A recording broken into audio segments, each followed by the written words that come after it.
आज के इस वीडियो में हम बात करने वाले हैं नेशनल कमीशन ऑन टीचर्स, जिसको चट्टोपाध्याय कमीशन के नाम से भी जाना जाता है। तो आज के इस वीडियो में हम जानेंगे समझेंगे कि चट्टोपाध्याय कमीशन क्या था, क्यों बनाया गया और इसको नेशनल कमीशन ऑन टीचर्स क्यों कहा जाता है। तो वीडियो को हम शुरू करते हैं। तो सबसे पहले अगर हम टीचर्स की बात करें तो किसी भी नेशन, राष्ट्र, देश के विकास में वहां पर सबसे ज्यादा अहम रोल, सबसे ज्यादा अगर किसी का इंपॉर्टेंट रोल होता है तो वो होते हैं टीचर्स। तो टीचर्स के इस महत्व को ध्यान में रखते हुए भारत सरकार ने, गवर्नमेंट ऑफ इंडिया ने 1983 में कमीशन बनाया जिसको कहते हैं national commission on teachers. Teachers पर एक कमीशन बनाया, ठीक है। और वन इसलिए क्योंकि गवर्नमेंट ऑफ इंडिया ने दो कमीशन बनाए थे, एक स्कूल टीचर्स के लिए और दूसरा कॉलेज यूनिवर्सिटी जो टीचर्स हैं उनके लिए। तो जो स्कूल टीचर्स के लिए बनाया गया उसको कहते हैं वन, जिसकी हम बात कर रहे हैं, और जो कॉलेज टीचर्स के लिए बनाया गया था उसको कहते हैं टू, ठीक है। प्रोफेसर डीपी चट्टोपाध्याय इस कमीशन के चेयरमैन थे, चेयरपर्सन थे, इसलिए इस कमीशन को उनके नाम से भी जाना जाता है, चट्टोपाध्याय कमीशन या चट्टोपाध्याय आयोग।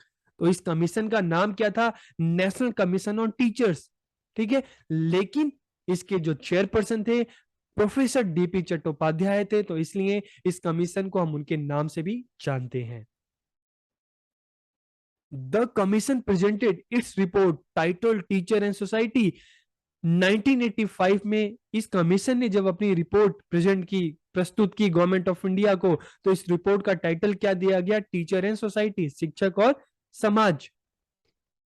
It emphasised on the welfare of teachers and their status in the society, कि इसमें अध्यापकों के कल्याण तथा समाज में उनके स्तर पर बल दिया गया।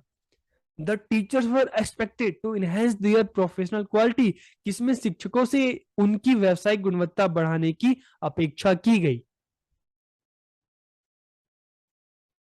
अब हम बात करते हैं जांच के विषय, टर्म्स ऑफ रेफरेंसेस, कि जब 1983 में, 1983 में इस कमीशन को बनाया गया तो इसको कौन कौन से विषय दिए गए रिसर्च के जिस पर इसको जांच करनी थी और अपने सजेशन देने थे। तो सबसे पहले बात करें, to suggest measures to promote mobility in this profession, कि इस पेशे में गतिशीलता को बढ़ावा देने के उपायों का सुझाव देना, कि इस पेशे में हम गतिशीलता को कैसे बढ़ा सकते हैं, अपने यूथ को किस तरह से इस प्रोफेशन की तरफ अट्रैक्ट कर सकते हैं। To review and recommend improvements to the existing system of pre-service and in-service training for teachers। तो देखो, प्री सर्विस की अगर हम बात करें तो जैसे आप सब बीएड कर रहे हैं, डीएलएड कर रहे हैं, मतलब जॉब से पहले, तो इसको कहेंगे प्री सर्विस। और इन सर्विस अगर आपकी जॉब लग जाती है और जॉब लगने के बाद आप इस तरह के कोर्स करते हैं तो उसको कहेंगे इन सर्विस, ठीक है। तो शिक्षकों के लिए सेवा पूर्व और सेवाकालीन प्रशिक्षण की मौजूदा प्रणाली में सुधार की समीक्षा करना और सिफारिश करना। To recommended measure necessary to attract and retain talented person in the teaching profession, कि शिक्षण व्यवसाय में जो प्रतिभाशाली जो व्यक्ति हैं, जो हमारा यूथ है, उनको आकर्षित करना और बनाए रखने के लिए आवश्यक उपाय की सिफारिश करना। To assess the adequacy of the system for promoting teachers welfare, कि शिक्षण कल्याण को बढ़ावा देने के लिए प्रणाली की पर्याप्तता का आकलन करना, कि किस तरह से टीचर्स के वेलफेयर को, कल्याण को बढ़ावा दिया जा सकता है। To study the special arrangement of the teacher, कि शिक्षकों की विशेष आवश्यकताओं का अध्ययन करना। दो ये इसके जांच के विषय थे। अब हम बात करते हैं इसकी सिफारिशों की। तो सबसे पहले अगर हम बात करें तो इसने क्या सिफारिश दी? नेशनल गोल एंड प्रायोरिटीज, की राष्ट्र लक्ष्य और प्राथमिकताएं, कि राष्ट्र का लक्ष्य क्या होना चाहिए, प्राथमिकताएं क्या होनी चाहिए। और यूनाइटेड सेक्युलर इंडिया, एक संयुक्त धर्मनिरपेक्ष भारत की बात की, ठीक है। कि हमारा नेशनल गोल क्या होना चाहिए? यूनाइटेड सेक्युलर इंडिया, की एक इंडिया को यूनाइटेड सेक्युलर इंडिया बनाना है, धर्मनिरपेक्ष भारत बनाना है। तो इसमें जो सबसे अहम रोल किसका होगा? टीचर्स का।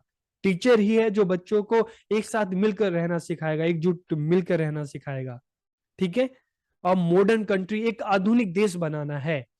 प्रोडक्टिव पीपल, उत्पादक लोग, अगर टीचर्स अच्छे होंगे, मेहनत से पढ़ाएंगे, अच्छे से पढ़ाएंगे, तो ह्यूमन को ह्यूमन रिसोर्स बनाएंगे, ठीक है, बच्चों को एक रिसोर्स बनाएंगे, वही बच्चा डॉक्टर बनेगा, इंजीनियर बनेगा, टीचर बनेगा और अपने देश को अपनी सेवाएं देगा। तो प्रोडक्टिव पीपल, इसमें भी टीचर्स का रोल अहम हो जाता है। और ह्यूमन एंड केयरिंग सोसाइटी, एक मानवीय एवं परवाह करने वाला समाज, जहां पे लोग एक दूसरे की परवाह करें, एक दूसरे की रिस्पेक्ट करें, एक दूसरे के साथ मिलकर रहे। Role of teachers in achieving national goals, कि राष्ट्र लक्ष्यों को प्राप्त करने में शिक्षकों की भूमिका। टीचर्स एंड मॉडर्नाइजेशन, ठीक है, शिक्षक और आधुनिकीकरण।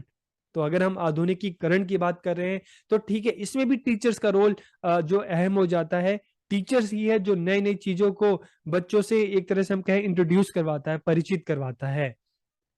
तो मॉडर्नाइजेशन में भी टीचर्स का रोल अहम हो जाता है। टीचर टाइम के साथ अगर अपडेट रहेगा तो अपने स्टूडेंट को भी अपडेट करेगा, और न्यू जो टेक्नोलॉजी है, साइंस है, इनसे अपने स्टूडेंट को इंट्रोड्यूस करवाएगा। तो टीचर्स एंड मॉडर्नाइजेशन, इसमें टीचर्स का रोल अहम हो जाता है। Role of teachers in the UE, अगर यूई की हम बात करें तो यूनिवर्सलाइजेशन ऑफ एलिमेंट्री एजुकेशन, मतलब फर्स्ट से लेकर 8th क्लास तक की एजुकेशन। तो एक तरह से कहें कि जब घर बनाते हैं तो उसका जो फाउंडेशन न्यू अहम हो जाती है, उसी तरह से बच्चे की जो एलिमेंट्री एजुकेशन है वही उसके जीवन की एक तरह से हम कहें रास्ता तैयार करती है। अगर ये जो बच्चों का जो बेस है अगर ये स्ट्रांग होगा तो बच्चा जीवन में आगे मतलब विकास पथ पर, डेवलपमेंट की तरफ आगे बढ़ेगा। तो इसमें भी जो टीचर्स का रोल अहम हो जाता है। अगर टीचर छोटे बच्चों पर ध्यान दे, उनको अच्छे से पढ़ाए, समझाए, सिखाए, तो वही बच्चे आगे बढ़ते हैं। लेकिन अगर फाउंडेशन स्टेज ही खराब होगी तो वो बच्चा कभी आगे नहीं बढ़ पाएगा। तो इसमें भी टीचर्स का रोल अहम हो जाता है। जो देश की जो नींव तैयार करनी है वो किसका काम है? टीचर्स का।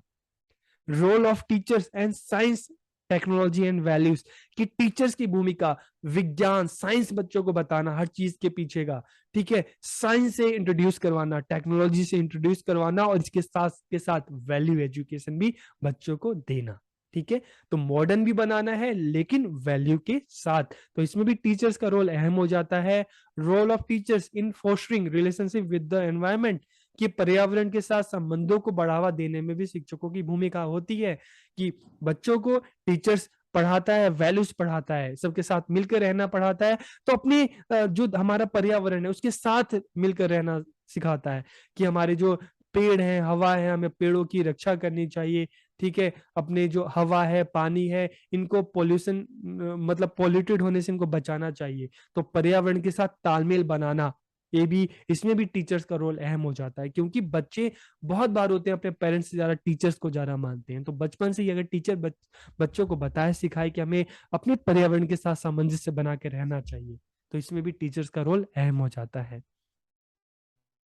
Towards a new design of education, शिक्षा के एक नए प्रारूप की ओर। एजुकेशन शुड बी डेवलपमेंटल, कि शिक्षा विकासात्मक होनी चाहिए जो बच्चों का विकास करे। To develop their abilities by the student, कि विद्यार्थियों द्वारा अपनी क्षमताओं का विकास करना, कि बच्चे इस योग्य हों। ठीक है, एजुकेशन ऐसी होनी चाहिए कि जिसमें बच्चे को अपॉर्चुनिटी मिले खुद से करने की, खुद से सीखने की और खुद का डेवलपमेंट करने की। ठीक है, तो इस तरह की न्यू एजुकेशन होनी चाहिए जहां पे बच्चा अपना विकास स्वयं करे और टीचर उनकी इसमें हेल्प करे। Promote self development and productive work, की स्व विकास और उत्पादक कार्य को बढ़ावा देना, इस तरह की एजुकेशन होनी चाहिए। Linkage of school to the business and industries, की विद्यालयों का व्यवसाय और उद्योगों से जुड़ाव। इससे क्या होगा, बच्चा थ्योरी के साथ साथ प्रैक्टिकल एजुकेशन भी लेगा, उसको स्किल एजुकेशन भी मिलेगी। To provide education to maximum number of people, कि ज्यादा से ज्यादा लोगों को शिक्षित किया जाए। The status of the teacher, शिक्षकों का स्तर। Inviting and honouring teachers on social function, कि सामाजिक समारोह पर शिक्षक को आमंत्रित करना, उनको सम्मान देना। Involve teacher in policy making related to educational planning and administration, की शिक्षकों को शैक्षिक योजना और प्रशासन से संबंधित नीति निर्माण में शामिल करना। Involve teachers in local and community development programme, की स्थानीय और सामुदायिक विकास कार्यक्रमों में शिक्षकों को शामिल करना। Improve the image of the teachers, की टीचर्स की छवि को किस तरह से सुधारा जाए, इंप्रूव किया जाए। वित्तीय एवं आर्थिक सुविधाएं, फाइनेंशियल और जो अदर इकोनॉमिक जो बेनिफिट्स होता है, चाहे टीए है, चाहे डीए है, चाहे एचए है, इस तरह के जो अलग अलग जो सुविधाएं हैं वो टीचर्स को दी जाए। पेशेवर जिम्मेदारियों को ग्रहण करना, ठीक है। टेकिंग ऑन प्रोफेशनल रिस्पॉन्सिबिलिटीज, कि टीचर्स स्कूल में हैं तो उनको अलग अलग रिस्पॉन्सिबिलिटीज दी जाए, ठीक है। चाहे मेंटरिंग का दी जाए, ठीक है, चाहे उनको एग्जामिनेशन इंचार्ज, एडमिशन इंचार्ज, ठीक है, इस तरह की जो अलग अलग जो रिस्पॉन्सिबिलिटी है, ठीक है, टीचर्स को दी जाए। कार्य की सही स्थिति, गुड कंडीशन ऑफ वर्क, की एक ऐसा अच्छा एनवायरनमेंट दिया जाए जहां पे सभी टीचर मिलकर काम करें, बच्चों के साथ मिलकर काम करें। तो एक अच्छा एनवायरनमेंट टीचर को देना है स्कूल में। उन्नति के अच्छे अवसर, गुड प्रमोशनल अपॉर्चुनिटीज भी टीचर्स को देना। तभी तो टीचर्स खुश रहेंगे, तभी तो सेटिस्फाइड रहेंगे, तभी तो वो मेहनत से अपना काम करेंगे। जन संबंधी कार्यक्रमों में भाग लेने की स्वतंत्रता, freedom to take participate in public event. अगर हम पे स्केल की बात करें, ठीक है, तो जो प्राइमरी टीचर्स हैं, ठीक है, जो 5th क्लास तक के जो टीचर हैं, उस टाइम 1985 की हम बात कर रहे हैं, तो उनको जो मंथली सैलरी उनको कितनी दी जाए, 500 तक दी जाए उनको, ठीक है। Primary teacher PRT. और अगर ट्रेन ग्रेजुएट टीचर्स की बात करते हैं, टीजीटी मतलब क्या है, 6 से लेकर 10th क्लास तक, तो इनको जो सैलरी दी जाए वो 700 दी जाए।